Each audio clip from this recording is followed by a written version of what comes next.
ভোলানাথের কি মন খারাপ? মন খারাপ হইব কেন? মনের ওপর লাগা মালগা হইলেই মনের ভাবনা মন্দ হয় গো। মনের লাগাম আমার আলগা হয় নাই।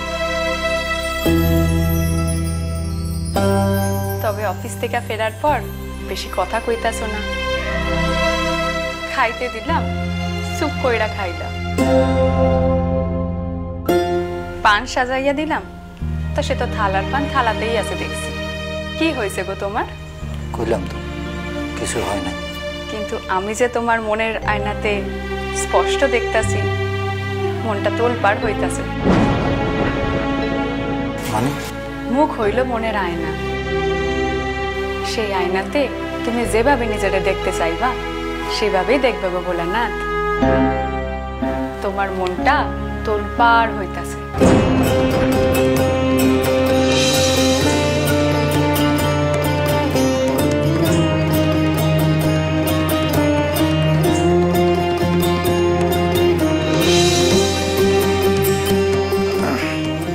আমার মন ঠিক আছে, তুমি খাও।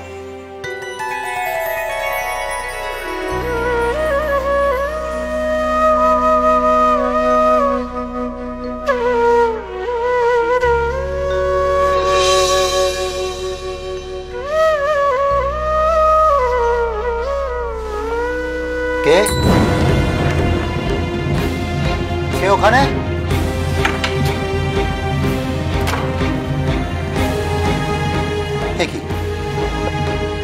আপনি এখানে কি করছেন? হরু, কোথায় গেলি ভাই? তোর জন্য ভাত বেড়ে বসে আছি। কি রে, তুই এখানে কি করছিস? আমি একখান কথা জিগাইলাম, আপনি এখানে কি করছেন?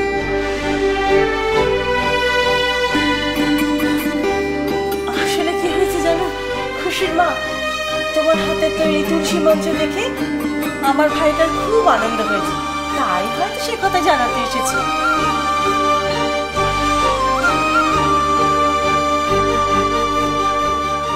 তুলসী মঞ্চ বানানো কিছু কঠিন কাজ না, এত রাত্রে জানাইতে হইব। কাল সকালে জানানো যাইত।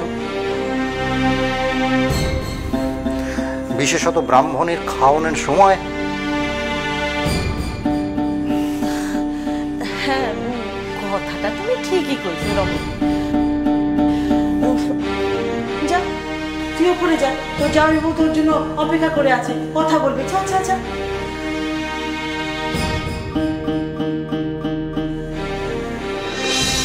তুমি কিছু মনে করো না বাবা রমণী, আমার ভাইটাই অমন।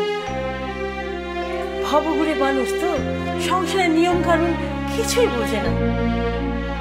তুমি খেয়ে নাও মা, খুশির মা। তোমাদের খাওয়ার সময় আর যেন না আসে সে কথা আমি বলে দেবো। শত হোক, তোমরা তো শুদ্ধাচারী বামুন। আমার পাগলা ভাইটাকে ক্ষমা করে দিও বাবা রমণী।